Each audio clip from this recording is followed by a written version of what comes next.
This is our June meeting, everybody, welcome. And I just wanted to say, the usual disclaimer, which we always put up, take everything we say here with a grain of salt and check with your investment professionals. And as usual, I put up these slides on the fact that we are an income-oriented group. And so we're not so much interested in capital gains as we are in buy and hold and long-term appreciation and a stream of income. And we encourage everybody to be active, self-directed investors. And the income SIG here is, we're always looking for speakers and income-oriented topics and ideas and so forth. So, by all means, post your suggestions for everybody. And of course, we're aiming at a demographic that's approaching retirement or in retirement.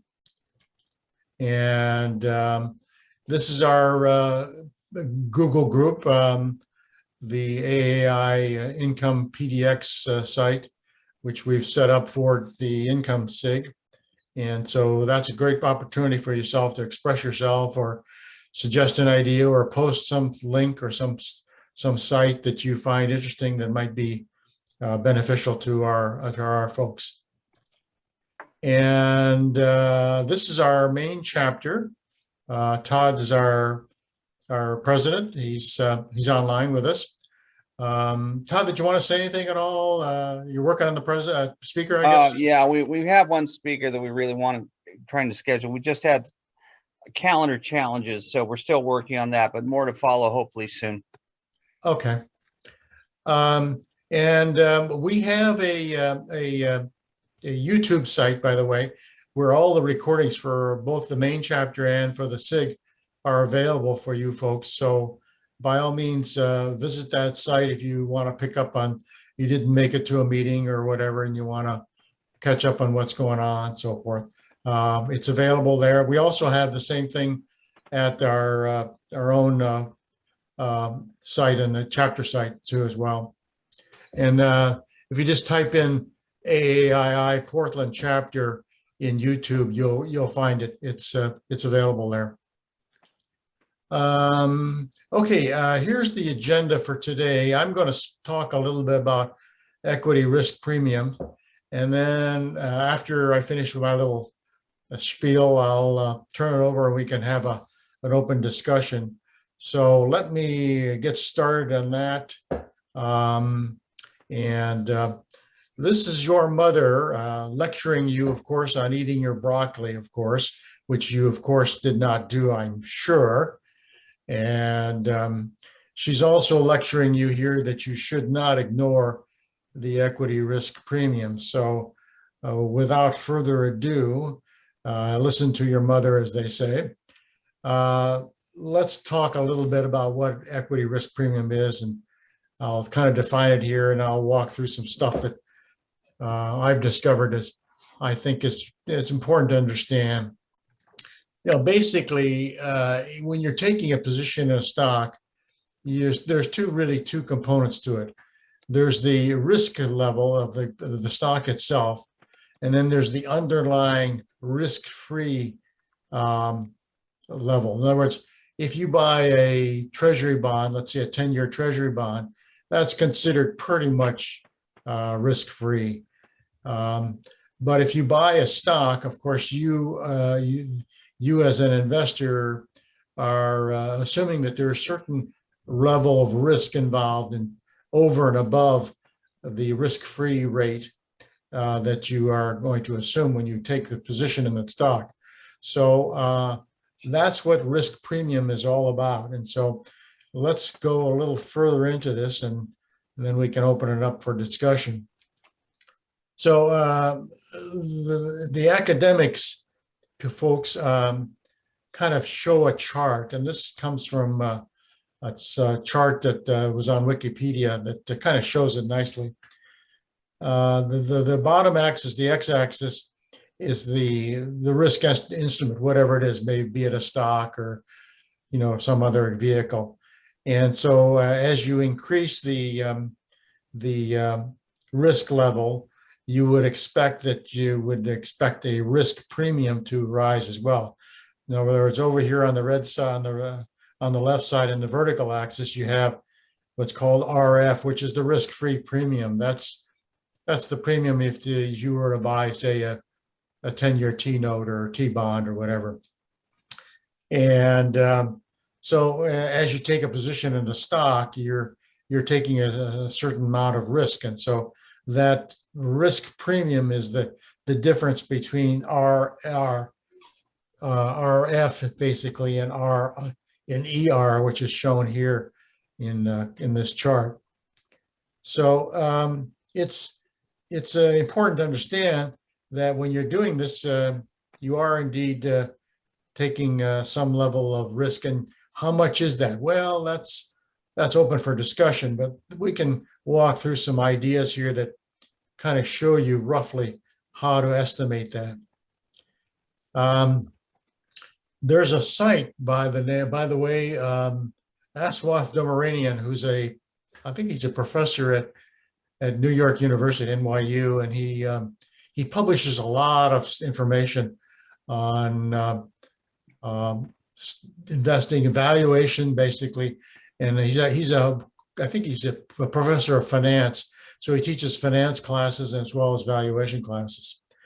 And on a regular basis, he publishes the implied risk premium for stocks, for the S&P 500, let's say, over the last 20 years or so. And so what I did is I downloaded his chart, and it's shown here. And as you can see, the implied premium varies quite a bit over time. And it's up near one of the high levels for right now because of the current market environment. And this is just another way of showing the chart. This happens to be the chart for the 10-year bond. And as you can see, of course, over here on the right-hand side, that the 10-year bond is rising quite rapidly. And in fact, I looked at it the other day, and I think it's almost 3% right now. So for risk-free investors, 3% is probably the going rate right now. So anytime you invest in a stock, you should expect to see a premium well above that for your return on your investment, so to speak. And this again is the same ERP plot that I showed earlier, except it's a longer range. And again, it shows the risk premium that the S&P 500 has. And you can see here that it's close to about 5% there. I think maybe just a little under that. So, and where do you get this information? Well, there's several places you can go. I happen to run like the guy, his name is James Persino, and he's on Seeking Alpha, and he publishes the risk premium forecasts, I think on a monthly basis. And so if you go to Seeking Alpha and you just look at his page, he'll publish a set of tables that give you this information on a regular basis. Or you can go to Aswath Domaranian's site too. He has it listed there as well. And so, here it is. Basically, as I said earlier, it's a reasonable reward expectation for buying a share of stock, basically. And so, from an income investor's point of view, this is really important because you can take advantage of this particular approach by watching what risk premium is and seeing where there may be anomalies in that variation. For example, I looked at the ERP, I guess on yesterday, and it was around 4.5%. And that's based upon some stuff that Aswath has published. And you know, it ranges in the range of from 5.7% to 4.1 historically over a fairly long period of time. And of course, as I mentioned earlier, the T-bond rates are about just about 3%. It's not quite there, but close to it. So if you wanted the total risk premium, you would add the ERP to the risk-free rate, and that would give you the 7.45 or 7.46 rate for the risk premium. Now, what you need to do, of course, is you need to adjust that for a particular stock. And the way you do that is by looking at the beta of the stock, because that gives you a rough idea of the variance, the risk of variance on the stock. And so you would adjust this particular 7.46 rate by the beta of a particular stock. There is, I believe, somewhere on Aswath's site, a table, I think a spreadsheet, that breaks this down by industry sector. In other words, if you wanted to know what the ERP was for utilities or for high-tech stocks or for some other sector, you can do that. But I managed to not find it today, and so I'm not sure where it's at. But if I find it again, I'll send out a link to everybody so that you can use that as the basis for your analysis. So the bottom line here is that if the risk premium is, let's say, 7.46%, really what that is the inversion of and then multiplied by the beta, of course. What that really boils down to is that you have an earnings yield of around 13.4%. In other words, it's the inversion of the PE ratio. So from an income point of view, if you're shopping for a stock and your ERP, or your earnings per share, your earnings yield, so to speak, is above 13%, then chances are you're pretty safe in terms of investing in the stock, at least from this point of view. Now, obviously, there are other factors that would influence this, but this is just one way to measure your level of risk, basically, that you're taking on. Now, obviously, the equity risk premium has implications for us as income investors, but it also applies at a macro level to policymakers. And you'll see the Fed talking about this and inflation being adjusted accordingly, because inflation does factor into this ERP. And of course, in terms of resource allocation, it has a big influence as well. So, and this is just the same thing I was saying earlier. If you want to estimate the earnings of a particular stock, you can do it by the price earnings ratio, of course, or you can invert it. And if you invert it, you get the earnings yield. And the earnings yield is really another way of looking at equity risk premium. And here's, if you go to Aswath's site, he has a web page.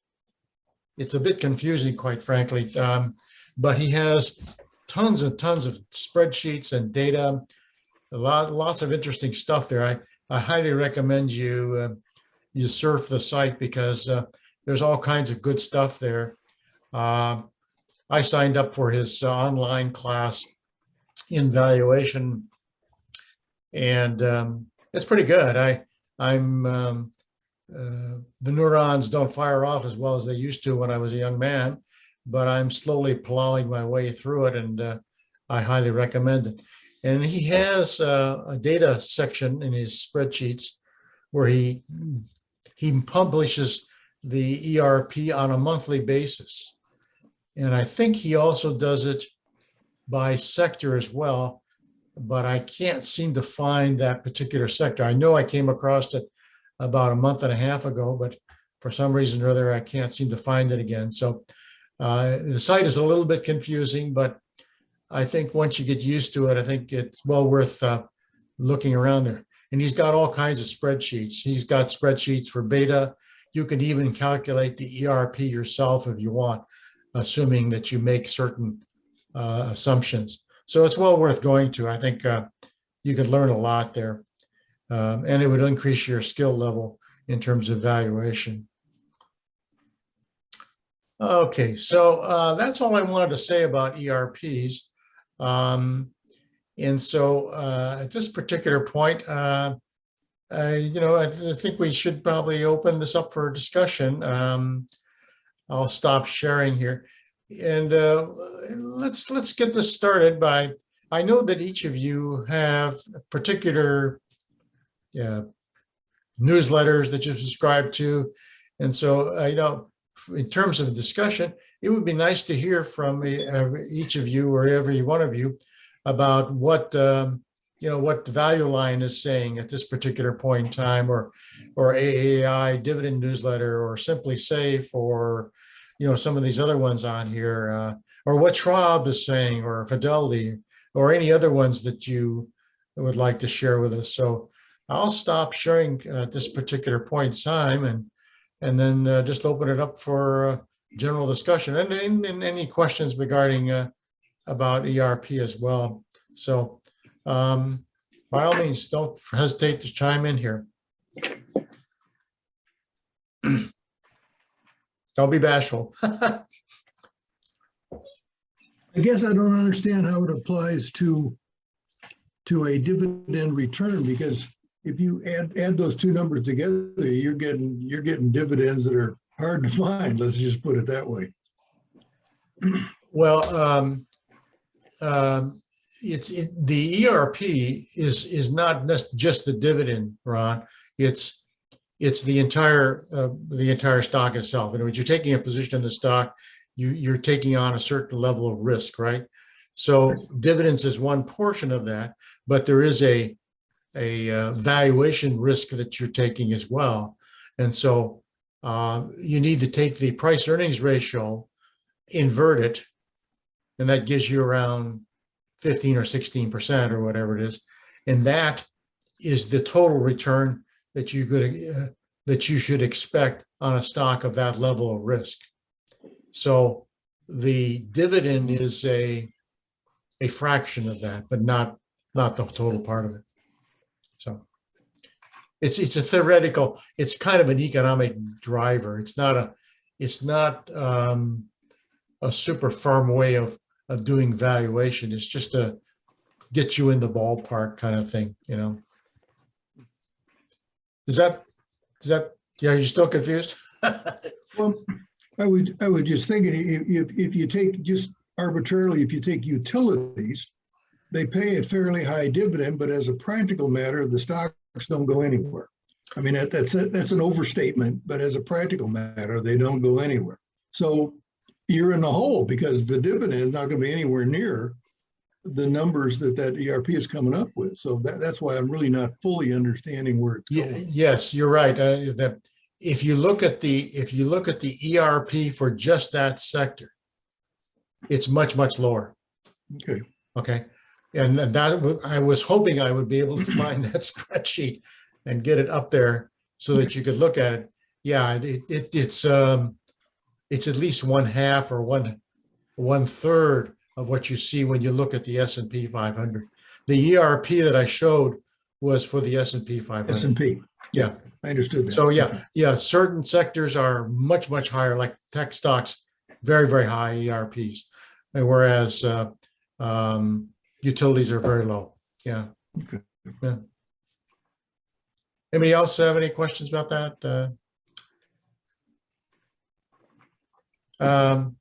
While we're on the subject, Ron, did you surf the value line today or yesterday? As a matter of fact, I did not. I was gone all yesterday, so I did not. Anything that you want to share at all? Or?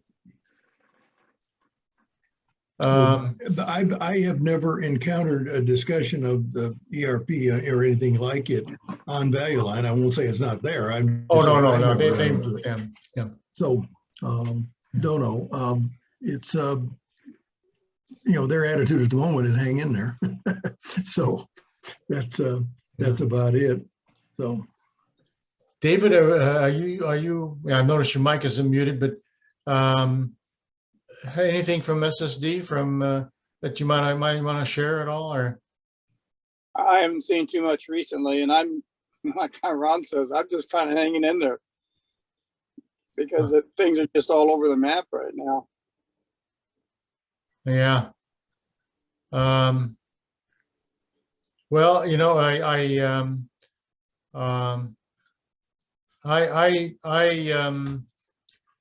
think I mentioned this at our last meeting.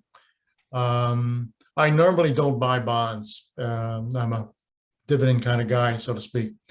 But boy, I tell you, the spread between the muni bonds and the corporate bonds is huge right now. And so I took the plunge and bought a Nuveen fund and also a Mellon fund as well, because they're paying something like 3.5 to 4% dividends, and that's before taxes. You know what I mean? And so on a tax-free basis, that's a pretty good deal. I mean, that's incredibly. I don't think it'll last forever, but I thought, well, I might as well take a shot at it. So I took a position in last week. Andy, this is Todd. I think that makes a lot of sense in taxable accounts, obviously, but it seems like with all the government benefits that have come this way via COVID and other government legislation, that the state coffers should be pretty robust. I know that Oregon's going to have an extremely high kicker payment. I guess it's in the form of a tax credit this year. We just filed the other day with an extension, but munis, considering the state of the quality of the balance sheets of a lot of these states with all the government benefits, I would think that would be a pretty robust picture for munis. And I agree with you. I think they're relatively cheap to other classes of fixed income.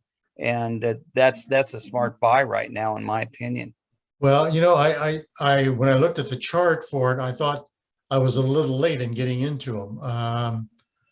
I thought that maybe I should have gotten into it about 2 or 3 weeks ago, but its timing is almost impossible, But they look pretty attractive. I don't know. Do you have a position in those, Todd, at all, or? Almost all my money is in tax deferred accounts, so it doesn't make sense for me. But if I had taxable money, I would be buying munis. Now I think rates have moved up and at least averaging into them. I mean, rates could move higher, but they're a good relative buy at this point in time. And getting that, dual tax exempt income, plus that, that credit on the AC8 Obamacare tax, I think that makes them pretty good triple tax benefit on those for Oregon residents, assuming you're buying Oregon munis. Are you buying Oregon munis, or is this a national? I tried. I just didn't want to deal with the details of buying and selling the individual bonds, and so I bought a mutual fund. I bought the Nuveen fund, I guess, and okay, I'm paying a little bit of a load fee, but I figure those guys are pretty smart and they'll probably do pretty good for me. Yeah. Is that the Nuveen National Fund or the Oregon Fund? The NUV. I think it's a national fund. Okay, that's the national fund. Okay. Is there an Oregon one as well? No. Well, yeah, there was. I know the guy that runs it. I think it's still out there. Oh, really? Yeah, I have to look that up. I haven't. I used to work with him, but I can research that. I think it's still in existence, but quite frankly, I haven't looked in a while. You don't remember the ticker symbol for it, do you, Chen? No, but I can find it, I think, if I go through my notes. Okay. Put it on there. It'd be nice. Yeah. Well, some of the dividend stocks are starting to look attractive here too, as well. I was looking at some of them the other day. Some of them are looking quite nice, actually. So, any other comments or questions? Or Maybe, how about the Morningstar newsletter? Anybody had any feedback on that?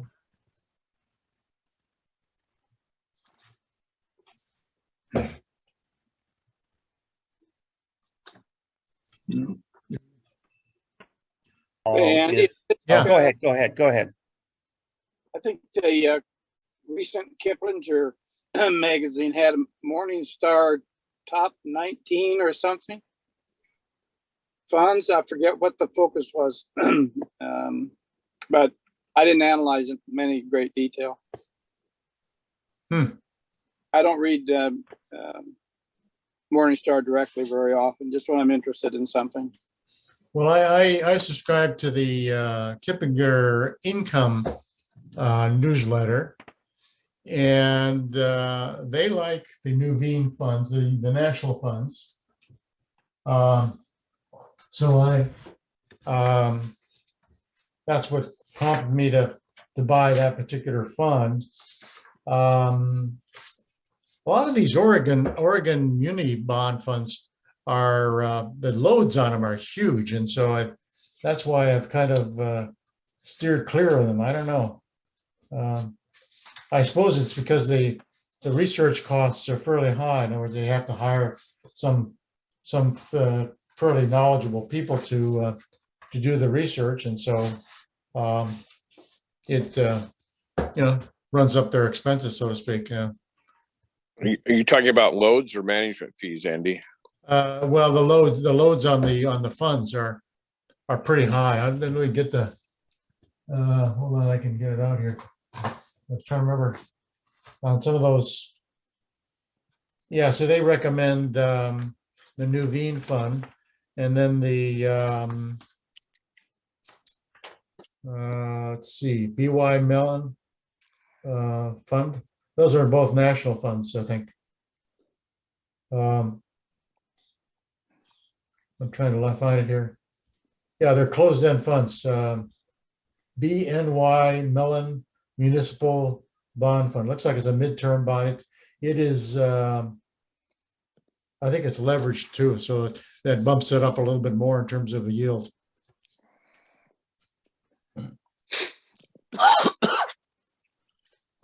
How's everybody doing on their AT&T? Say, Andy, Yeah. that Kiplinger I mentioned was the Morningstar top 27 REITs. Uh-huh. And I did load those into Simply Safe. I haven't done anything with it. I think I bought a really small itty bitty position in my taxable account with one of them, but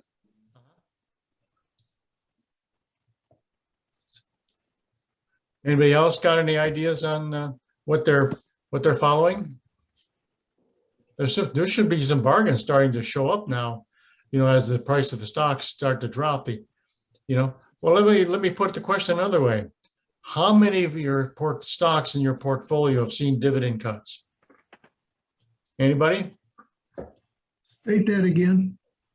If you looked at your portfolio of stocks that have dividends, that pay dividends, how many of those stocks cut their dividends during this slowdown? None, right? Yeah, zero for me. Zero, right? I've had 3 or 4 mutual funds that I'd rather not hold, but I do. And they've decreased, but most everything else has increased. Uh-huh. So my Russian nickel company, they just put the kibosh on that. So I can't buy it or sell it or do anything, even though it went from like $30 to $300. Even though the Moscow market is open, as Americans, we can't do anything. So I'm just kind of stuck. So I'm not getting anything from that anymore. Other than that, nothing else has cut their dividends. So that's the rich, but you're not buying that for income, are you? I don't remember exactly what it was paying, but it was paying fairly well. Uh-huh. I had Gazprom and sold that off since that has the lowest cost of getting it out of the ground. But that had like a 12%. Speaking of AT&T, I was looking at an alternative, and that was the Ma Bell of China. And I went through it. They were increasing the dividend 60%. They increased the payout. They had like 380 million 5G customers already, 19% increase in international growth. And I was like, oh my God, this is like, you know, the perfect AT&T you'd want. However, that was also put on the kibosh under Trump, so we can't buy it as Americans. But you know, the upside of AT&T, I think it kicked up a little bit when they did the split and they split off the Dish network. And I have that. I'm just holding it. I'm not really doing much about it. And then lastly, you know, as far as Value Line goes, you know, I keep in touch with that. And what they used to always do was have, like, right now we're 65% stocks, 35% bonds, you know, or we're 50-50 or, you know, 80-20. And now what they've done is they've switched it to 3 factors: stocks, bonds, and cash. And right now on the latest month, they have 0 for cash, or 0 for bonds, rather. 0 for bonds. Cash and stocks, yeah. Wow. Yeah. And I was trying to pull it up on my phone while we're doing this. Let's see what it says. So, yeah, here it is. Previously, it was 85%, this is the previous month, 85% stocks, 15% cash. And then the current thing is 70% stocks, 0% bonds, and 30% cash. So right now it's 70% stocks, 30% cash. And then, yeah, so that's, you know, what Value Line is kind of doing there, you know, which so what are those sense to do that for raising interest rates. what are those asset allocations for, where they think you should be going forward? Is that what they're saying? Yeah, so every month they do some math. It's not like somebody's suggesting this, it's just numerical how the numbers fall out. And they update it once a month in their selection and opinion. It's one of the last pages where they have like the treasury curve and stuff. So yeah, right now it's 70% stocks, 0% bonds, 30% cash. So they doubled the cash from 15 to 30. So they were getting pretty hunkered down, it seemed to me. Rich, don't they have about, the last time I surfed that site, there was like 4 portfolios there. Is this Yeah. portfolio 3 or 4? What is it? They have 4. Yeah, and then the one that we would be interested would be, you know, probably the 4th portfolio, stocks with above average dividend yields. And then they go through and they rank those, and they have a portfolio. I think it's, what is that, 2, 4, 6, 8, maybe about 20 stocks in each of those. So does that change much from week to week? No. No. Not really. No. No. They will, you know, and then up in the, you know, the writing on it, they'll have a little description on it. For example, on that portfolio it goes, U.S. stocks managed a rally in late May, attempting to break out of the prolonged losing streak. Nonetheless, it remains to be seen if the bulls can stay the course as the month of June unfolds. In the current climate, investors have shunned speculative stock and have gravitated to well-established, value-oriented names. So the market is kind of moving into the stocks we do like. You know, the ones where you're getting the dividend, the ones that have the lower beta, you know, the ones that aren't going to go away. Stuff you can kick with your foot, or it's like something people can't do without, which is like one of the things about AT&T. People are still going to pay their bill regardless. They might lose market share to T-Mobile or, you know, Samsung or somebody, but they're, you know, they're still in business. It'd be like waste management. And that's another one that's in that portfolio, because people are still going to, you know, have their garbage picked up weekly. Yeah. Doesn't necessarily mean it's really a good time to buy those. You know, they just keep those portfolios invested. Let me circle back to something. I really wanted to say thank you very much for explaining that equity risk premium. I didn't know how you would do that. So if I have a stock that's got, like, say, a 5% equity risk premium, and it's a 3%, you know, 10-year T, so that's like 8%, right? And then if I said my stock had a 1.25 market beta, then that would be like a 10%. It would take it from 8 to 10. So that means I have to have, a 10% return to feel like I'm accommodated for the risk at this level. Is that Yeah, kind of but, yeah, to go through your example, let's see, you said the equity risk premium for this particular example was 8%, you say? was 5? 5, and the okay. 10-year All right, equity risk premium 5, and then the risk-free rate is 3, so that would be 8, right? Yeah, Okay. and then adjust it for its beta. Yeah, then you'd have to adjust it for the beta. I know. 0.25. Let's assume Yeah. for the moment, to make it simple, that the beta is 1, so it doesn't affect it, okay? So here you have an equity risk, a total risk on this particular stock of 8%. So Right. if you looked at the price to earnings ratio and you inverted it, you would Okay. want to be our earnings yield to be greater than the risk premium, period. So for example, in this case, if it's 8%, then I would just take like 100 divided by 8, and that would give me a 12.5, right? So I'm looking at a PE of 12.5, and I want something lower than a 12.5 in that case. Yes. Like the inverse yes. of 10 would be Right. 12.5 PE. Right. Okay. Yeah, like for okay. example, Yeah, I didn't a risk understand. premium of about 6.5% is about a 15 PE, basically. Yeah. Yeah. Yeah. Yeah. Now, what That's you'll the see a last- lot of analysts will you always use the 15 PE ratio, because that translates into an equity risk premium of about 6.5%. Okay, so but that's the whole market. That's the S&P 500. It's not waste management, and it's not some conservative Southern company utility. So it's not correct to generalize. You need to look at the equity risk premium for a particular stock, and that's where the beta comes into it. Yeah. When you started this, it reminded me something that Warren Buffett had said a long time ago. And no matter what investment we have, whether it's in farmland or our dividend stocks or mutual funds, ETFs, doesn't make a difference what the investment. 100% of our investments will decrease in value as interest rates rise.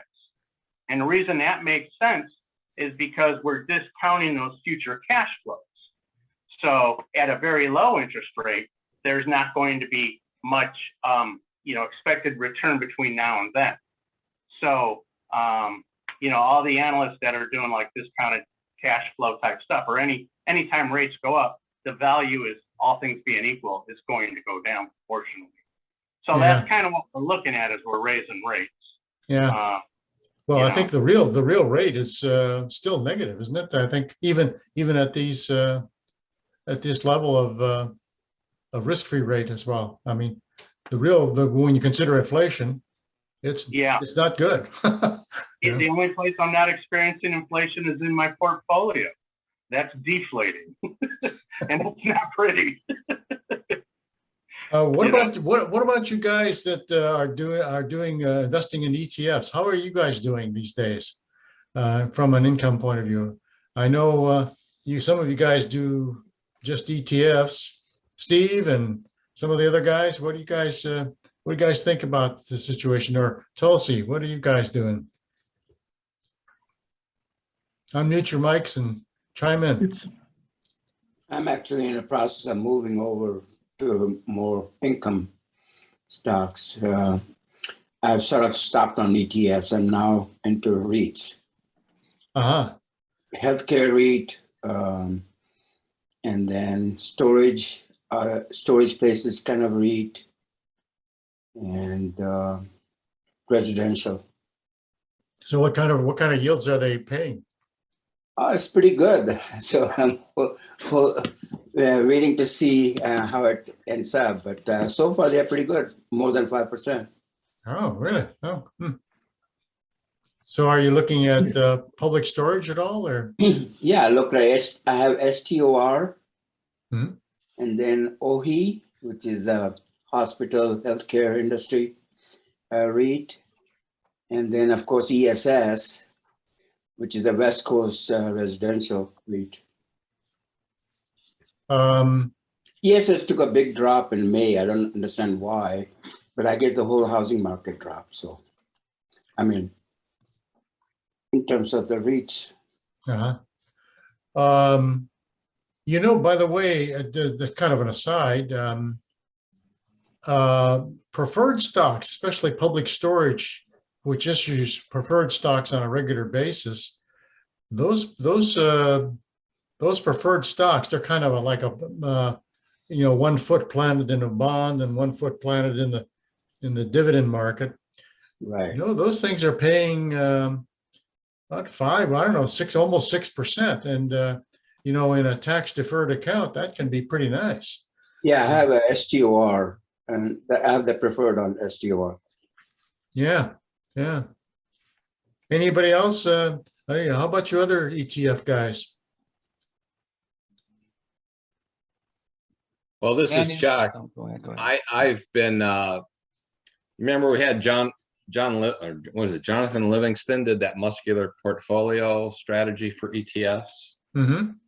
And so I've been doing that since November, and it's been pretty profitable. I mean, there was right after I joined, there was a large dividend, so that paid off pretty well. But if you follow his strategy, the ETF PDBC, it's commodities, that's done really well. They had the Papa Bear, Mama Bear. I don't know if you guys remember any of that, but I'm using the Papa Bear strategy. And according to their calculations, which they do every 10 minutes, they take the average of 3, 6, and 12 months for each ETF. And then it's basically based on momentum. But the commodity ones, the PDBC has gained 40.14% over that period of time. So have you sold any of it, Chuck, at all, or are you just hanging on? You look at it at the end of each month, and you take the top 3 ETFs. Right now, it's PDBC, the commodities, is number 1. VTV, which is U.S. large cap stocks, that's number 2, and gold IAU is number 3. And so that gold, including they have another one called VNQ, the Real Estate Investment Trust. Up until recently, that was in the top 3, but it dropped out last month. So gold is still there, but its average is down by 1.3%. So the top 2, though, have been doing pretty well. And that PDBC, the commodity one's just been a gangbuster since I've gotten in. So anyway. Could I clarify that? So that's like Paul, David, Paul, Charlie? PD. Paul, David, Bunny, Bunny, Charlie, yeah. PDBC. Oh, got it. Okay, thank you. Yeah, Paula, Delta, Baker, Charlie. Yeah, if you go to muscularportfolios.com, he's got a breakdown for the Papa Bear portfolio, and so he shows you he's got these ETFs by asset classes, and typically you try to invest in the top 3, and when one drops out, you take the one that took its place and you buy into that. So how does he decide what to put in the portfolio? What's the criteria, you know? Well, he has I think, 12 asset classes in the Papa Bear one, and I think he's got fewer in the Mama Bear one, maybe 7 or 8. So he just, those asset classes are standard, and then he's got ETFs that reflect that asset class the best, and those are the ETFs that he publishes, that gets published during the stock market. It's updated every 10 minutes. But all I do is I look at it at the end of the month, same time each end of the month, and I see the top 3, and those are the ones I make sure I invest in. So, but right now that commodities one has just gone bonkers since I've been in it. Yeah, with inflation being probably the driver, huh? Yeah, and it's, between the top three that I've been investing in, it's never been lower than the S&P, even when things were tough here. So Mhm, it's been doing pretty well. mhm. Anybody else have any suggestions there? We know maybe we ought to get rid of Livingston to I have a to question. revisit our site. Yeah, go ahead, John, go ahead. Yeah, I got a question. I was reading Intelligent Dividend Investor today, and then a follow-up article on actually Simply Safe Dividends that was available.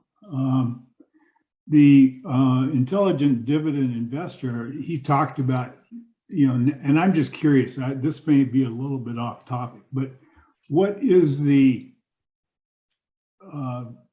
upper limit, or is there an upper limit of the dividend yield a dividend investor should limit himself to? What do people do?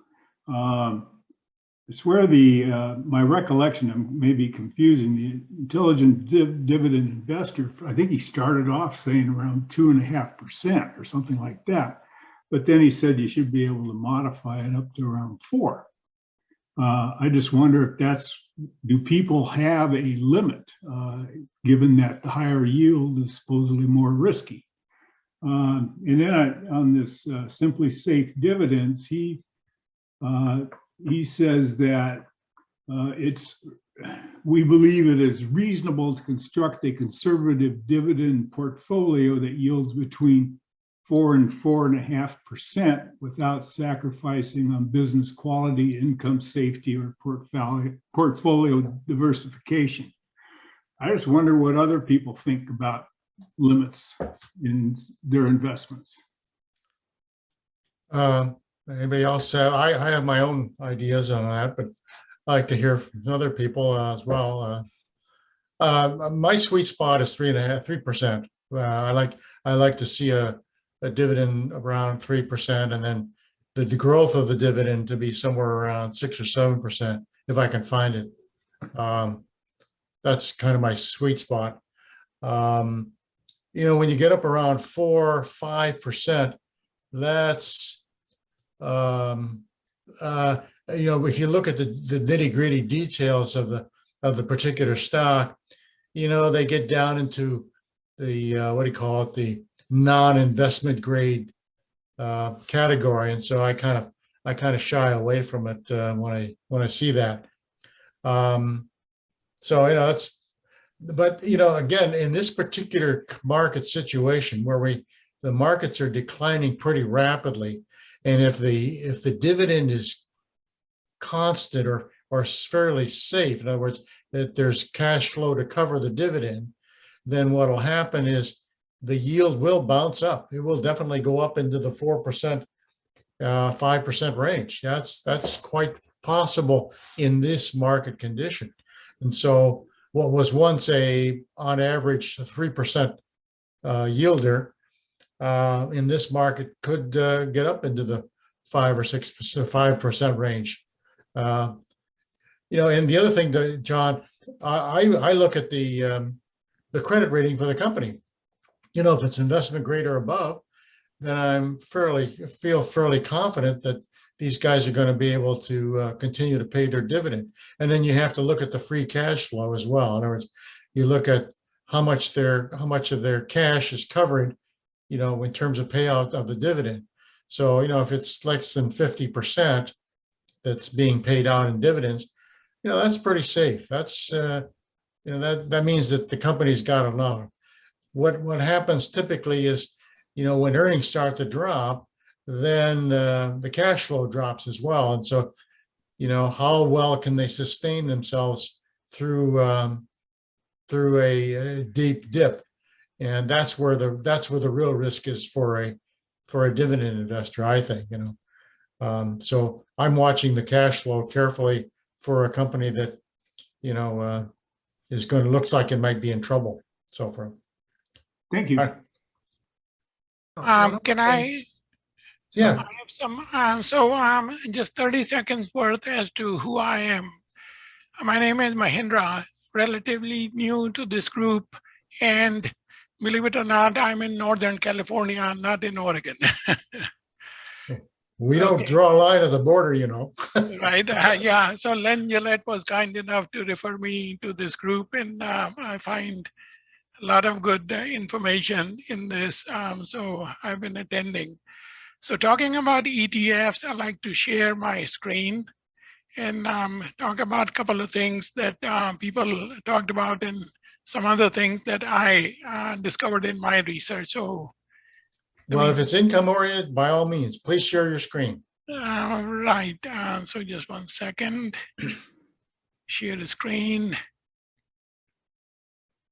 Okay.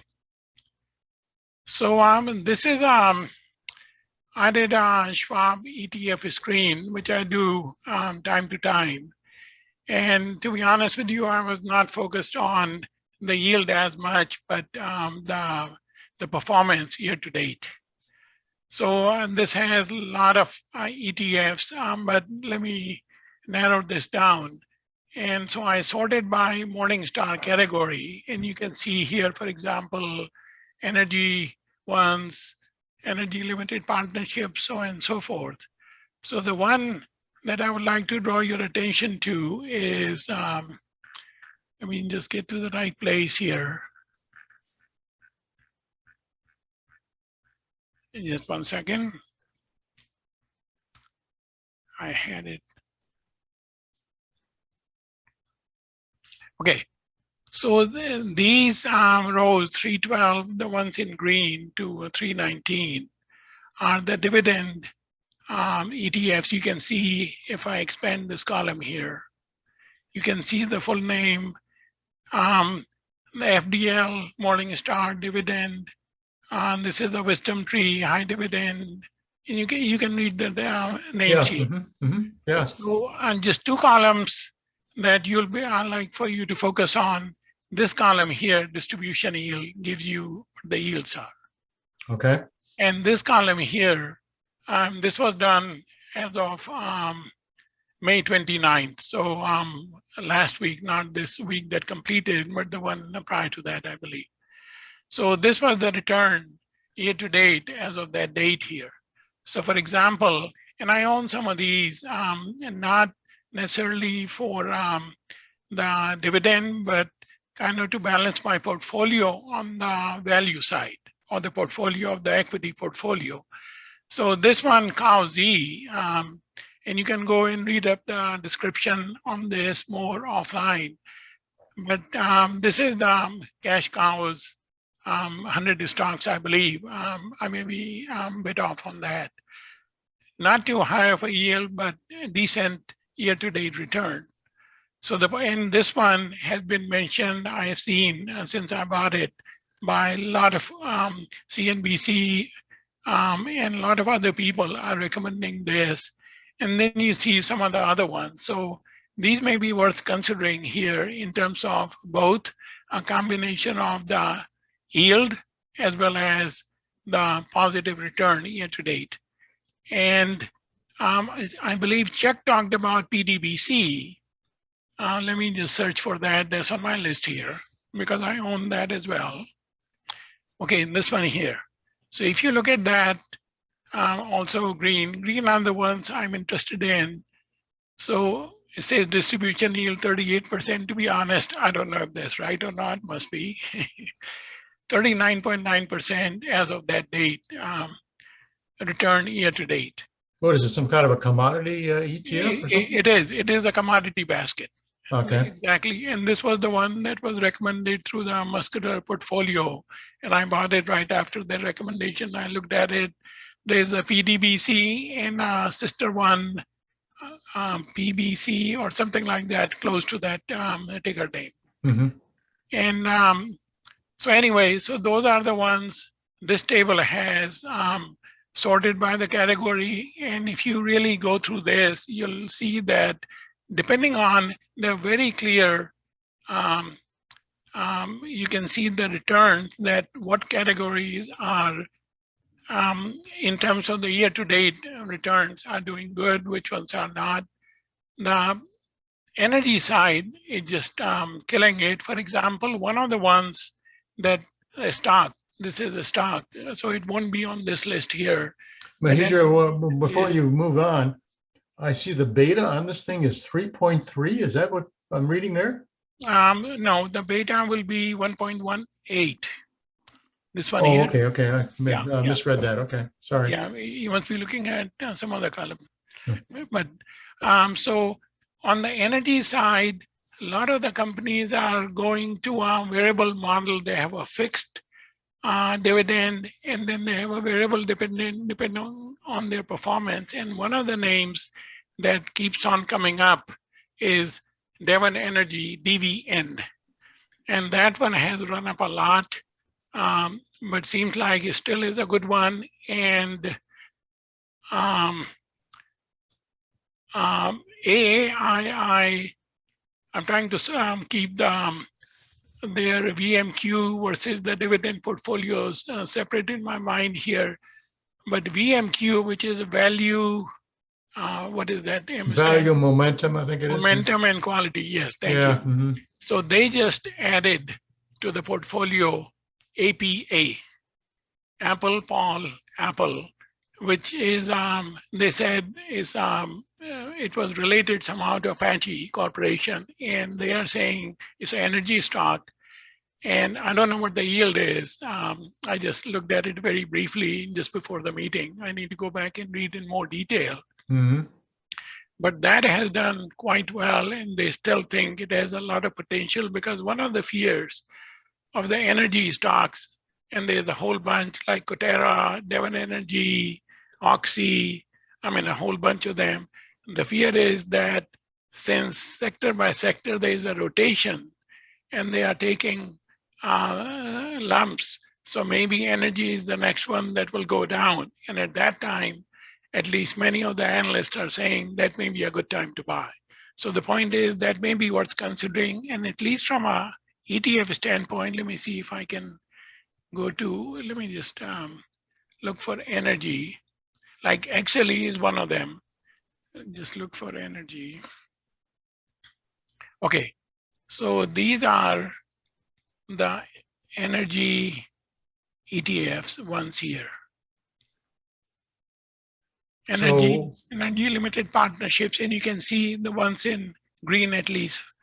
XOP 1.26, but look at the performance year to date, 64%. Mhm. OIH is not, I mean, less than 1% yield, but 60 some percent. XLE 3.35, 60% return. And VDE, which is a Vanguard Energy Index, 3% with 59% year to date as of May 29th.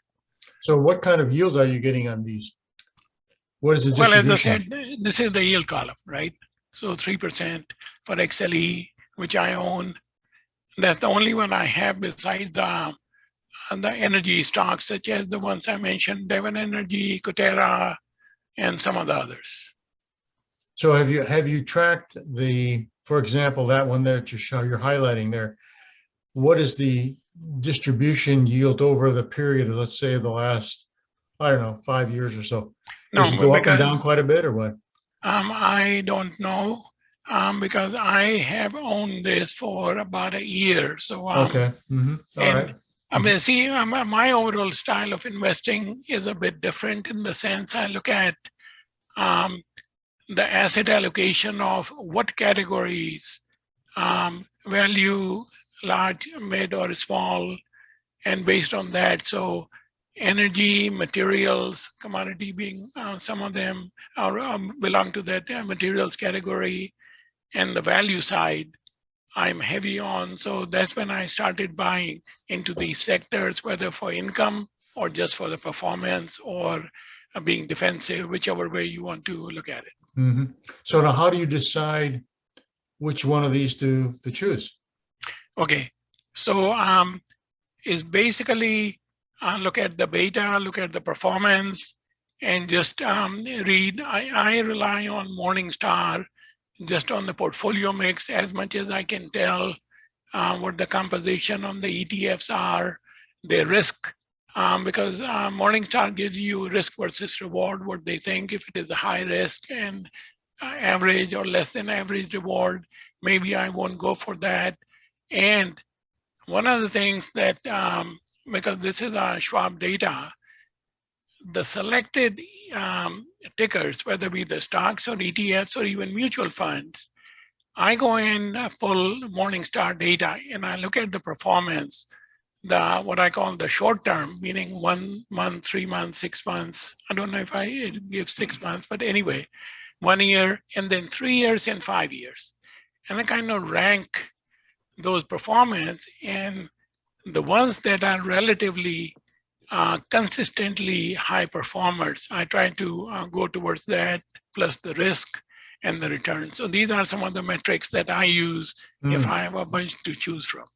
So have you looked at the approach that the AAII Silicon Valley computerized investing group does? I mean, have you looked at their approach? They use something similar to this, I think.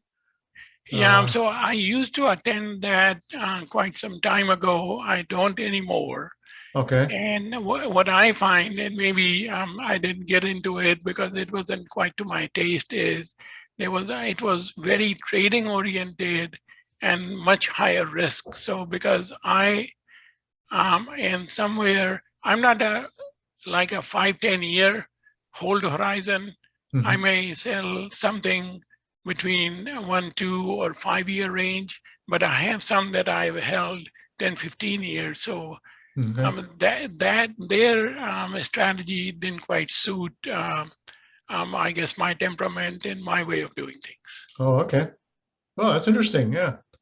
Yeah, but I do this maybe once a quarter, or when I get time, of sorting through both Fidelity and Schwab, whether it be the ETFs or mutual fund. And I don't, at that time, if I'm just looking for equity, not the dividends, I'll just say, put some criteria. For example, this one has Morningstar 2, 3, 4, or sorry, 2 to 5 stars, but I will say maybe just limit to 3, 4, 5 stars, or some other criteria, and then pick the top ones, and then pull the Morningstar data, and then some of the factors that I talked about a minute or two ago.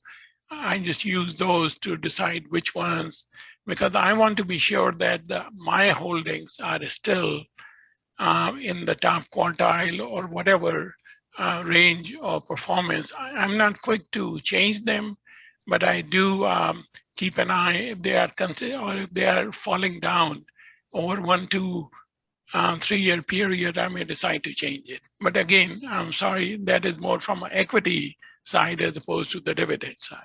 Yeah, that's okay though, ma'am. So the spreadsheet is from Schwab. Is that what you're saying? But right. So all I do is I go to the Schwab site, and there is a ETF screener. You can use the mutual fund screener, and you put some criteria. I forget the exact criteria that I use for this, and I say all US equity, for example. I'm not limiting to any sector or any asset class. And I may say, for example, that, well, obviously this has negative returns, so I can't say this was just the positive returns. And it will spit out based on, for example, 3, 4, 5 stars on Morningstar. And whatever the criteria, it will spit out like 4,000 ETFs. And then I will just sort, for example, year to date descending. And then I will cut off at, let's say, 1,000 or something. And then you start looking at this. This is just Morningstar data, sorry, Schwab data. And you can see that they output average volume, 3-month return, and rank. Is there other performance here? Mahindra, is this from Morningstar or is this from Schwab? No, this is from Schwab. Schwab, okay, all right. Schwab site. But then I use these tickers, the ones I select, and then import those to Morningstar to get more data. And I have a standard spreadsheet with certain columns that I look at to compare and decide that which ones I want to own. Interesting. So this is kind of a momentum-based approach, isn't it? If I understand that correctly? Yes, it's a momentum-based approach, but looking at 1 to 5 year horizon, and based on and deciding on that and plus what I'm hearing from different analysts and my own numbers, if they substantiate that those things are in vogue. For example, I'm not convinced on the gold side. I know this muscular portfolio has it, IAU, but I don't really see that way, so I decided not to. Mm-hmm. I dipped my toe very little on the REIT, but so far, I'm not convinced on REITs either, even though people are recommending it. I have a very small portion, but when I start seeing the performance, then I may jump on the bandwagon. So yes, momentum, like you said, and like the healthcare, I own one of the mutual funds, which won't be here because this is just ETF. Again, healthcare is not showing the performance or the returns just yet. So when it starts turning, when I see, I guess you can say, what do they call it? The relative, there is a term for that. If you look at the chart, the relative strength. If I see the relative strength, then I become more convinced about an ETF or a stock. So how do you decide to switch? I mean, where is the crossover point from, say, going from the healthcare sector to, let's say, commodities or something like that? How do you decide where to make that switch over? Okay, so it is not binary. So for example, the sector that I'm hearing from analysts and this kind of a data is showing the same thing, is energy, materials are the top two. I mean, you look at any data from anybody that will prove that out. And after that, I mean, not necessarily in order, is like maybe financial, which has been weak this year, healthcare, REIT, and some of the others. So I'm invested in energy and materials because I believe in those, and they have shown good performance to some extent, very small extent in health and REIT. And I will stay in that because I'm not a trader. I don't want to change it. Even if energy loses, for example, 10% in next month or so, 15%, fine, because I still believe it will come back up based on I'm hearing about the economy and from some of these analysts. I don't go and do real, very deep research of my own. I don't. And healthcare, I'm still hoping that it will turn around. I want to give it time. But maybe in 3 to 5 years, if it's been a dog, I'll just cut bait and then move on to something else. So it is a little bit like muscular portfolio type thing, but not quite. And as a matter of fact, I attended that webinar and I did, I have that spreadsheet somewhere. I'm a spreadsheet person. I just love spreadsheets. And I built a history of what changes he had made and all that. And I was not convinced that as much of a changes really produced that much of additional returns. But PDBC was a very good tip that I got from that, which proved out. So I said, I need to add that to my portfolio. So I may not have answered your question. I may have digressed, but I hope I answered. No, I think it's interesting to share that with us. Yeah. Anybody else have any questions for Mahitra before we? So can I just show you one other very quick as the format sake, then I'll move on, then I'll Sure, yeah. release. I need to find, okay, I think I will have to unshare and then share again because I was only sharing, oops. Okay. So this one, don't really go by the tickers because I don't know what, oh, this was a value screen of seems like mutual funds and ETFs. But the ones on the columns I want to point out, this is my standard Morningstar report. Morningstar has what they call views, where you can set what columns you want to see in your report, basically. So the columns that normally I put out, this is my what I call view 1. They just have 4 views, 1, 2, 3, 4. You can define your own columns. So the ones that I have is, what is the Morningstar rating? 2, 3, 4, 5. They are equity style box, whether it's value, etc. And then a stock, you can see the industry, right? Like for example, real estate, energy, value, etc. And then returns for different time periods, 1 week, 1 month, 3 months, year to date, 3 year, 5 year. And this is the one I was saying earlier. In their view, the return and the risk. They just call it below average, average, above average, high, stuff like that. So like, for example, you can see from my color coding that risk above average and high, I mark pink. So, hey, at least watch out. It doesn't mean that I may not invest in it, but be aware of it. And then expense ratio, etc. So this has a few more columns. And then the relative ranking, this one here, that what is the year-to-date rank in that category? This is a category rank. So I look at all this data to decide whether I want to invest in this or not. So that's all I want to say on this spreadsheet. Okay. Any other questions for Mahindra before? Thanks for sharing that. Yeah, you're welcome. Yeah, it looks like some good work done. Yeah.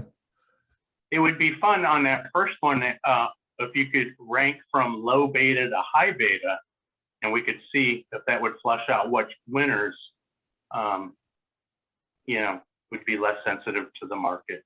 I mean, obviously, you look at that energy or commodities and you go, wow, 60% year to date, that's great. But, is now a time to get into that? Is it still worthwhile to enter or not? My guess is it probably is okay, but I didn't know. Where will your cutoff line be? Where would your cutoff line be? What beta less than 1, less than 0.8? Where would you draw the line? I would just sort it from low beta to high beta, okay, and then look at your date returns and see what, I imagine it would be like something in healthcare, might be like the drug industry, or it would be like, utility of some sort. Anyway, it was just a thought, but it looked pretty good that you were doing that. Okay. Well, thanks for sharing that. That's very good. Anybody else? I know you ETF guys like to show your spreadsheets. Don't be bashful. Hi there. I'm Sri from Iowa. Okay. I'm new to the dividend investment altogether. I'm still trying to learn some of the tricks of the trade. I found a very good site where you can download the data and utilize it to the best of your knowledge. I have put it in the chat window. All that you need to do is to sign up. There's no charges for this, and you can download the data. They keep the data up to date on a monthly basis, and you can have fun with it. And what is the site again? It's in the chat room. The secure win more. Hello? Yeah, it's in the chat window.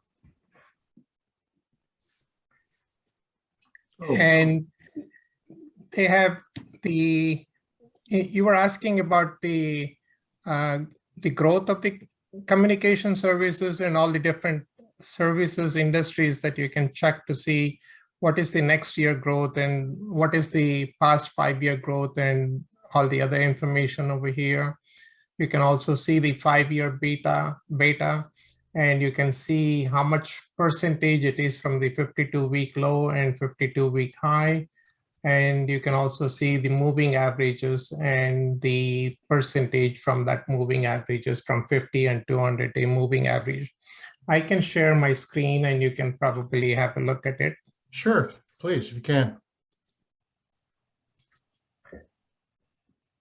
Are you able to see it now?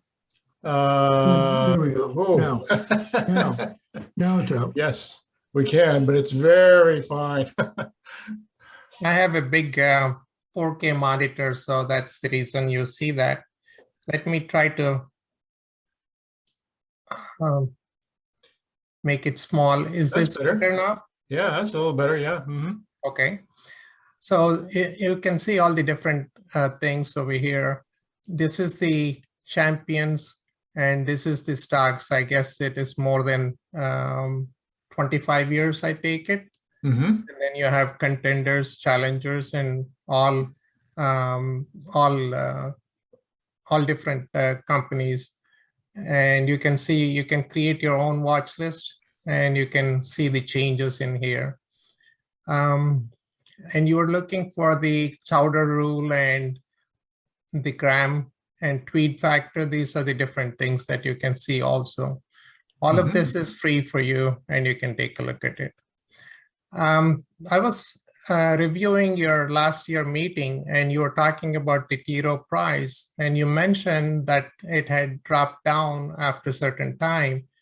That is not true. In fact, the T. Rowe Price has been continuously increasing. The dividend has been increasing. They had a special dividend of $3 and that's the reason you see that there is a rise and then you fall after the subsequent ones. So that's not the correct information. Yeah, that's true. In fact, I misled everybody because those were special dividends. If you look at it over a long period of time, you're correct. It is a increasing dividend growth rate, but they have these special dividends that kind of looked like as if they had cut their dividends, and that was not correct for me to say that. Yeah. Yeah, I'm not very good at the Excel spreadsheet, and people who have been experts in that, they can narrow this and then they can create a watch list and you can see the ones that you want to monitor closely and follow those things. So how are you selecting your stocks using these spreadsheets? Can you tell us about that? I'm still trying to learn about it. I'm also subscribed to paid services, and they have a dividend state step, and they have certain criteria that they utilize. And I will share another screen, and you can take a look at it. Okay. Can you see this one now? Yeah. Okay. So this is a special programming that they have done. And you can see the amount of dividends. This is for 10 years on a weekly basis that I have charted. And you can see the price appreciation over here. And now of late, it has come down from 224 to 125. This is where they had the $3 dividend. And that's the reason you see the high increase in there. And then subsequently, it has come down. So to just understand your charts here, is this a portfolio we're looking at, or what is it? No, this is just for the T. Rowe Price. Oh, T. Rowe Price. Okay. All right. Right. And it gives you a lot of information. The yield at the current time is 3.84. Average high yield was 3.03. Average high yield price was 158.42. Average high yield, how far down it is, and information like that. And the payout ratio is over here. And you can see the price to earning ratio, total return, and all the different criteria that they use. So they call it as aristocrat or the content champions, I guess. Now the 10-year, they also utilize the 10-year yield. If you have almost 3% 10-year yield, they don't like to invest in any companies which is giving anything less than 3 years, 3% yield. You can also take a look at the charting of this price to earning on the T row price, where it has reached a high and then it has come down. So it is now at the present time, it is at the lower end of the price earning ratio. And so this is the time that they like to buy it. They also make use of this blue line over here. And if it is below the blue line, that's a good time to buy. They also utilize the options to purchase the stock. If they feel that this is something that they want to buy, they can buy it directly when it is below the blue line, and they can continue to hold on. And when once it doubles, they sell half of it, and so the remaining is just free cash, free trade altogether, and they continue to collect the dividend. What else can I say over here?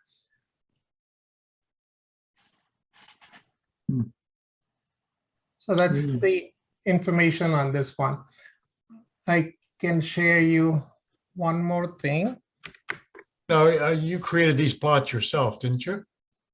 No, I am a member of the service, so that's the one that they have been produced. Oh, I see. Okay. Okay. All right. I'm Fine. sharing that one.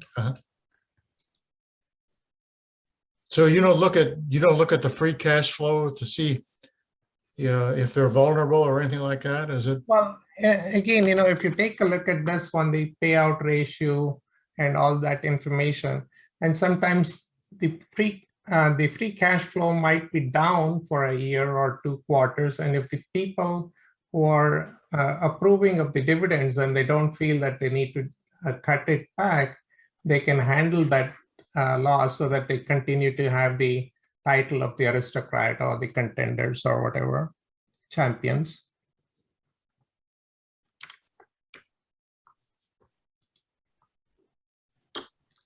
Hi, Rich here again. T-Row, the TROW, is well liked by Value Line. It seems it's in its first portfolio, the one with the above average year ahead price appreciation. And for T-Row, they're saying they're expecting it to appreciate 35%. Oh, 18-month appreciation potential is 35% for that guy. Says its timeliness is a 3, which is not a good number. Current PE is 9.7, so it's under 10. That's quite nice. And they recommended it at 170. What is it now, 120? It's 125.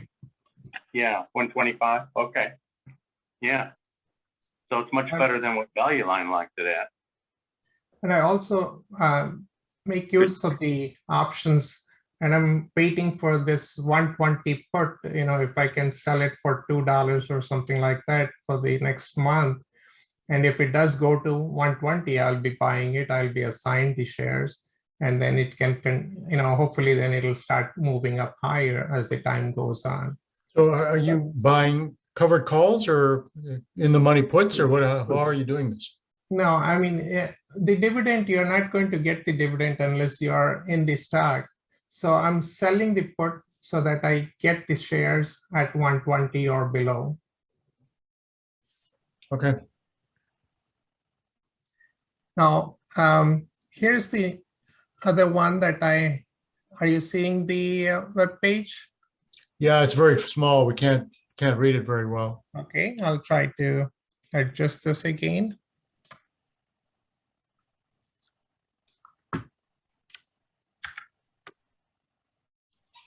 Is it better now? A little better, yeah. Mm-hmm. Yeah. Okay, so this is the plan that they have.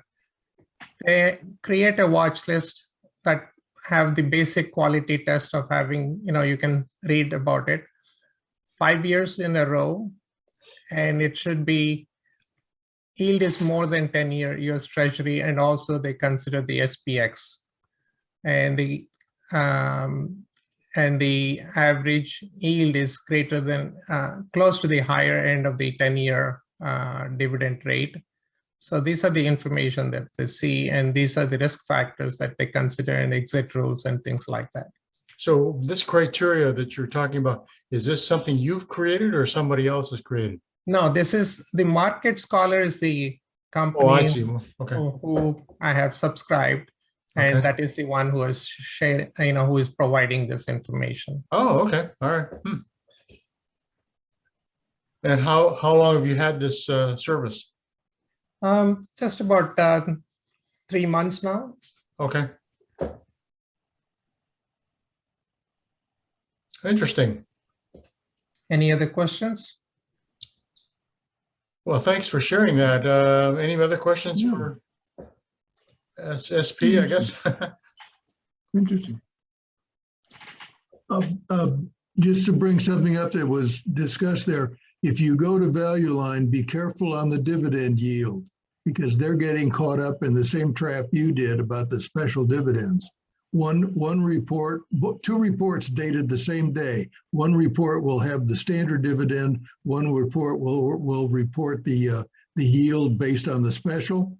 And so you can see from 0.6 to 9 for the same stock on theoretically the same day. So be careful.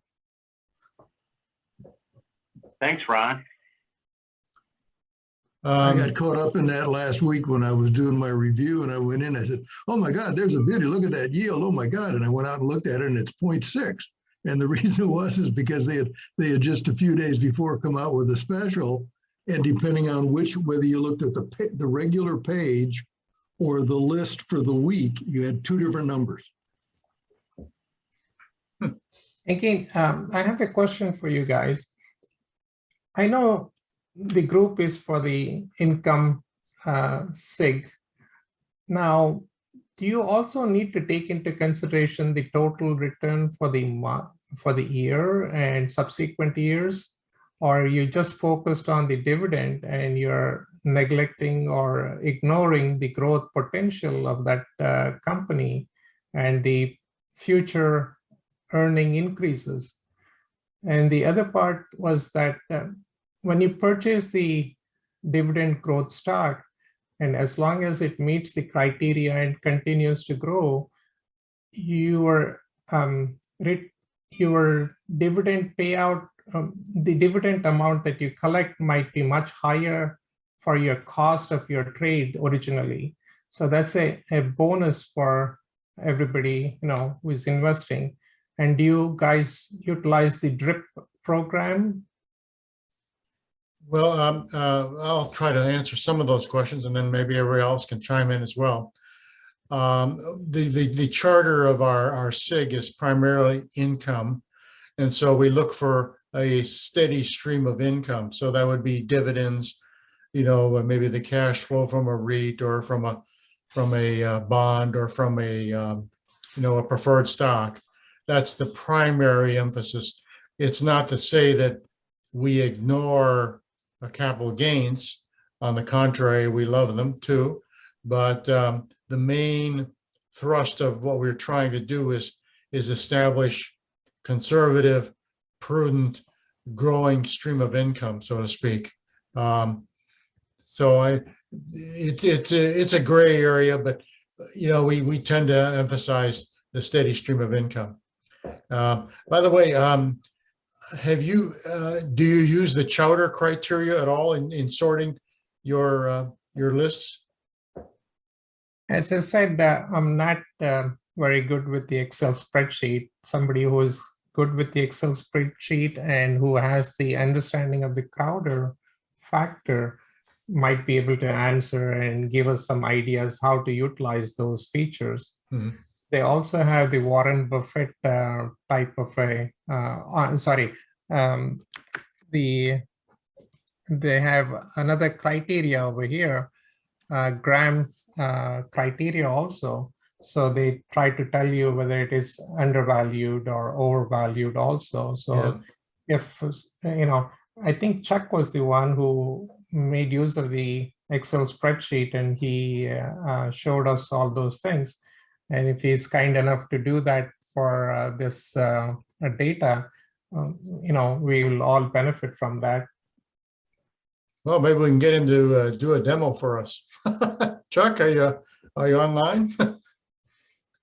He's smiling though. That's good news. Yeah, I'm still online. I don't want to talk you into anything, but you know, if you're up to it someday, now you don't have to do it now, I'm saying, but you know, sometime when you want to. I know that you're, I know that you're a whiz on spreadsheets. I know that for Chuck, just for the rest of you guys, Chuck and myself and Ron Jones, I stumbled across this tax exempt calculator spreadsheet. And so I, in an impulse, I sent it to Chuck and I said, hey, take a look at this. And he came back right away and gave me some insights. And then we didn't understand how some of the tax implications worked in the system. And so we brought Ron Jones into it too as well. So the three of us are gonna work on this calculator and we'll make it available to everybody if and when we think it's ready for prime time, as they say. So we'll see. There's all kinds of tax exempt calculators out there. Maybe this is not the best one, but we'll give it a shot. So stay tuned. We'll probably offer it somewhere in one of the future meetings. So yeah, for that. Yeah. Chuck, if you wanted to take a shot at it, let me know. Well, we can talk a little bit more. Okay. Any other comments, guys? This has been a good session. I know you, I always personally, I have a hard time with ETFs because I'm a kind of a old-fashioned guy who likes to look at the cash flows and the earnings of a company and do my valuations. And so I do have some ETFs, but not too many of them. But I know that there's a lot of people out there who just love ETFs and use the momentum approach, and there's nothing wrong with that. If it works, so to speak, you know. So more power to you, as they say. Anybody else have anything to share? Well, Andy, also, this Todd also wanted to mention there's an increasing number of actively managed ETFs out there now, and an investment conference I went to a few months ago, you know, multiple vendors were talking about how converting some of their existing actively managed mutual funds into ETFs. And so that seems to be a trend that's going on. So there's going to be more and more actively managed ETFs available in the field now, which I think is good news. So how are these guys doing it, Todd? I mean, how do they decide which ways do they, which ETF to get into? Well, I think it's complicated, but I mean, it's partially it's marketing oriented, because I think there's more growth in ETF, more interest in ETFs, particularly among the taxable investing public. And so they see that's where the growth is. So they just think they're going to get more assets under management if they convert some of their mutual funds to actively managed mutual funds to actively managed ETFs. Plus, you know, just more and more vendors are bringing out actively managed ETFs, you know, that are, you know, starting from scratch. And that seems to be a trend in the industry. Interesting. Yeah. I'm sharing my screen over here, and this is the sectors that you guys were interested in. And this shows under the champions, there are two companies which have been in the communication services for 38 years, and there have been dividend yield is at the current time is 3.3%. Consumer discretionary and the different ones that you can see over here. And you can also see, am I sharing my screen? Yeah, you're sharing. Yeah, that's fine. Okay. Yeah.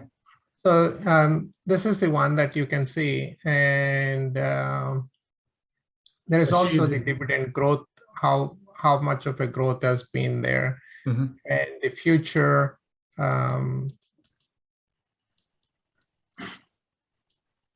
subsequent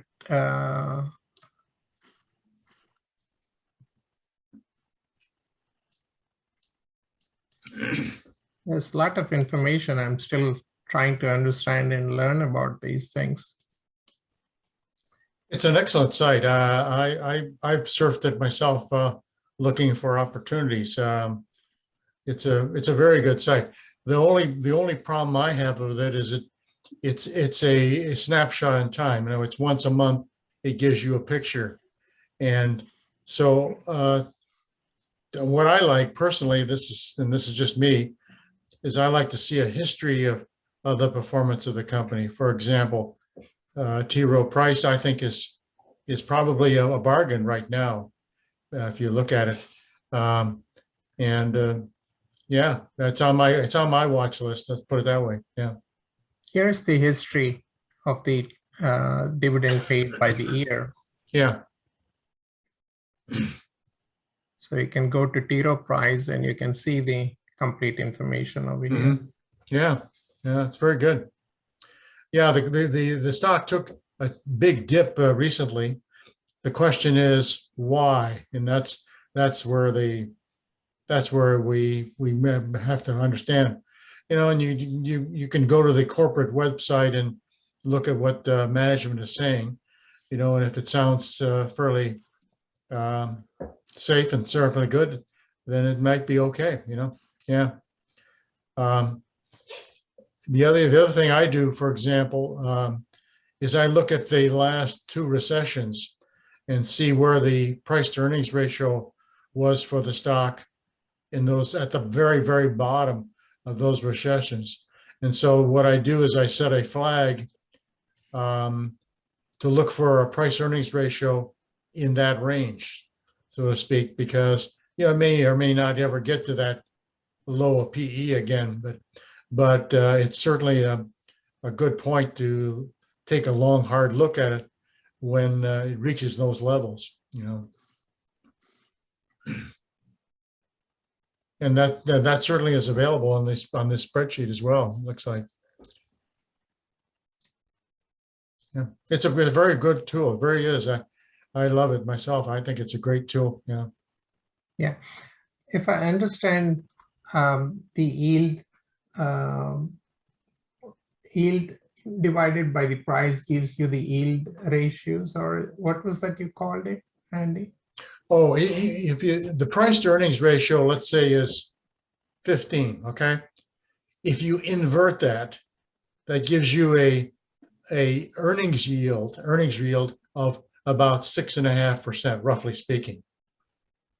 Okay, so anything that has a yield above 6.5% should be in your watch list, so to speak. It's one of the first criteria for filtering stocks. Now, I'm not saying it's the only one, of course, but it filters out all the stuff that's not earning enough to make it well above the equity risk premium, so to speak. You follow what I'm saying? So earnings divided by the price of the stock will give you the yield. It's called the earnings yield. Yes. Earnings yield. Okay. Yeah. Sorry. It's just the inversion. It's just the inversion of the price to earnings ratio is all it is. So we can also add a column over here for the earnings yield. That is easier. Yeah, sure, you could. Yeah, absolutely. Yeah. And then sort on that. And then that at least will narrow it down probably, I don't know, maybe I'll cut it in half or 2/3 or something. But that's what I start there, and then I start to do my cash flow analysis and stuff like that to look at, you know, is it vulnerable? You know, I can show you some stuff on fast graphs, but I don't want to. I want others to chime in and share what they're doing. So, do you also look for the forward price to earnings ratios? Yes, I do. Yeah, that's available on Schwab and a couple of other places, and so I do that as well. Yeah, I also look at the history of the company. I use fast graphs, and so fast graphs will give you the growth performance of the company over the last 20 years. And statistically, that is pretty reliable. It's not perfect by any means, but you know, it gets you in the ballpark, so to speak.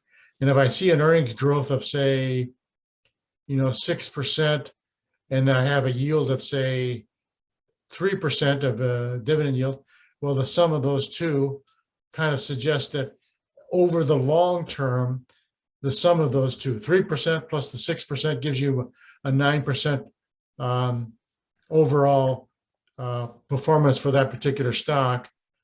Then it might get my attention. Then it might be something I'll consider, and then I'll watch it carefully. And if it dips down, say, in price and the cash flows look steady, you know, maybe I can pick it up at a 4% or a 5% yield, and that gives me the extra safety and margin for taking a position in the stock. You follow what I'm saying? Yes. I can show you a chart if I, you know, an example if you want. I can. Let me do this. I'll just bring up a. Well, hold on. I'll have to bring up fast graphs. I don't have it set up right now.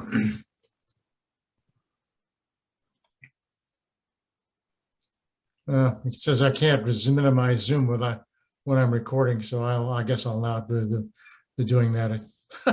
So much for that. Well, we're past 3 o'clock here. Is there anybody else who'd like to share? We could go all the way to 3:30 if you want. Don't be bashful, guys. This is how you learn.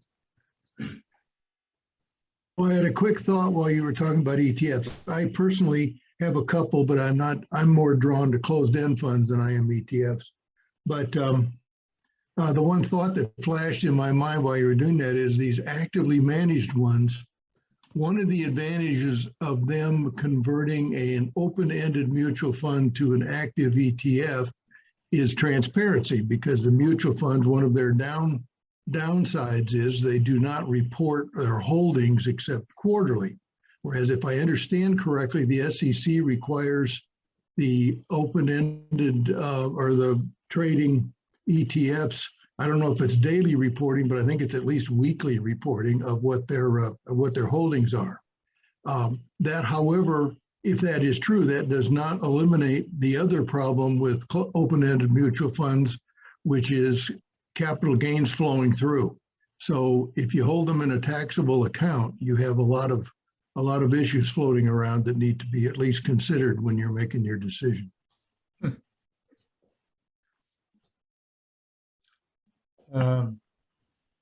That's a good point. I hadn't thought of that. I don't know how the rest of you guys are, but in my workaday world, I worked for a lot of tech companies, and the tech companies notoriously did not use tax-exempt accounts. And so over the years that I worked, 45 years or 50 years, I did not accumulate as much in my tax-deferred accounts as many other people did, you know. And so the result is that I have a large portion of my holdings are in taxable accounts. And so I'm super sensitive to finding ways to not pay the government its fair share, as they say. So I'm always, but I know that my sense is that a lot of guys on this group are using tax deferred accounts, and so the taxes are not a big issue with them. So, but for me, it's a big issue. It's a big concern. Any other comments before we wrap up here? Don't be bashful, guys.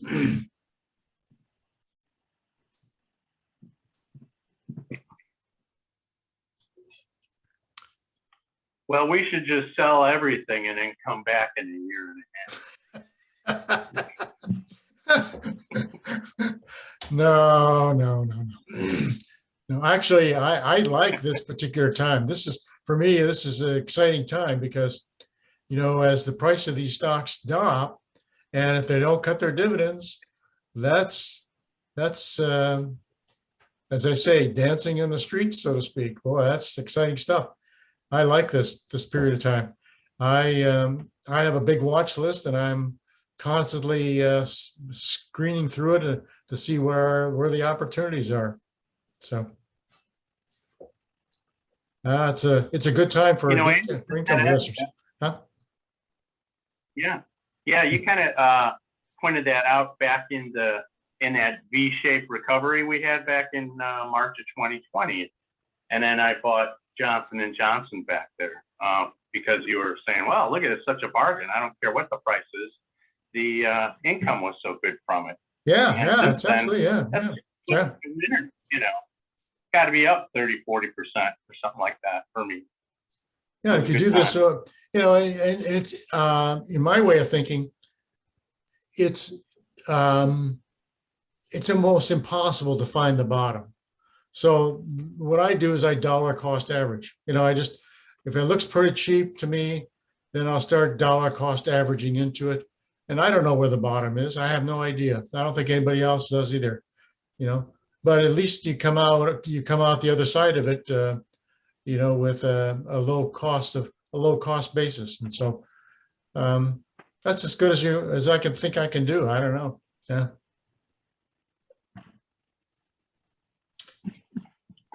Anybody else have any? Well, we have a very strong dollar. That's another thing that's going in our favor as Americans. So with our real strong dollar, we could buy stuff. You know, we have more purchasing power to buy, say, equities outside of our country. And then I guess we have to keep in the back of our mind, some of our transnational holdings are going to have a decrease in earnings because of those foreign entities having to, you know, kind of take it into shorts with the exchange rates. But yeah, I think that strong dollar and like say a blown up China might be an opportunity to buy stuff on the cheap there, or, you know, in other places as well. So are you looking at any income stocks on China, Rich? You know, I always like to do these deep dives. I've been analyzing a book called The Digital Silk Road or something like that. You know, kind of and it's everything from underwater cables to low orbit satellites to, you know, like, you know, the big three companies. But a lot of the good ones that I'd like to buy are just off the table for us. They're on a list that you can't buy them. You know, the example would be like China Mobile. So it's been kind of disappointed in that regard. And, you know, we can't really just go out there and buy A shares, you know, like say BlackRock or Goldman can. So I don't really have anything there yet. I you know, I bought, you know, I've had Tencent and Alibaba and stuff like that, which has all been, you know, kind of crushed. It's all down pretty big. So no tips there. All right. Well, I guess we should wrap up here. Let me go back here and I'll share my screen here. All right, going forward in the future at our future meetings, by the way, our next meeting will be July 10th. I know that a lot of you guys subscribe to some of these newsletters here, and I think we had a good discussion today, you know, where people chimed in with what they're using. This list is not by any means a complete list of recommendations or stocks or anything or newsletters. I'm sure that everybody uses their own little resources, but you should come prepared to share that information at future meetings. That way, that's how we learn from each other, and we can all benefit from it, so to speak. And this is by no means a complete list, but I would encourage you to do your homework and come prepared next time to give a 2 or 3 minute treatise on what Kiplinger is saying, or utility forecasting, or Value Line, or Morningstar, or Simply Safe, or Schwab, or the CCCs, or whatever. That's how we can share information. Okay, so Go ahead. Andy, Yeah. I just while you're going through this, I just got the email. I assume the rest of you did too. This month's issue of the AAII magazine is all about dividends. Oh, really? Oh, okay. Yeah, the electronic version. I usually wait for the paper version. Is it out already, Ron? Yeah. The electronic one's out, yeah. Oh, okay. All right. Yeah. Does anybody use the AAII dividend newsletter? I find it. Let's put it this way. Okay. I think some of the other sources like Morningstar and Simply Safe. I use the Wall Street one too. I use I use fast graphs a lot. I'm a big believer in fast graphs, but I don't think that everybody else is so much involved in that. But yeah, it's okay. I think having seen the analyst community from a market research point of view, I think they are a little lightweight on the analyst side, but that's just my personal opinion, but yeah, I think if everybody comes to the meeting, with their own special resources and shares them with us, I think that'd be great. I think that's how we should be moving forward, so to speak. Any other comments before we wrap up here? Okay, just a closing comments. Here's my email address, and we have a Google group that's available for you guys to use. By all means, don't hesitate to post stuff there, ask for questions, or an article or a website that you find interesting. Let's get it out there and share it with everybody, so we can all benefit from it. And as I said earlier, our next meeting will be July the 10th. In August, we will not have any meeting because most people will be on vacation or traveling. And so I think we'll just skip August and then resume again in September. So hope that everybody has found this beneficial, and keep shooting me your suggestions, and we'll go from there. So I'm going to end the meeting here unless I hear from anybody else. Anybody else have any comments before we wrap up? Thanks, everyone. Okay. Well, thank you for sharing.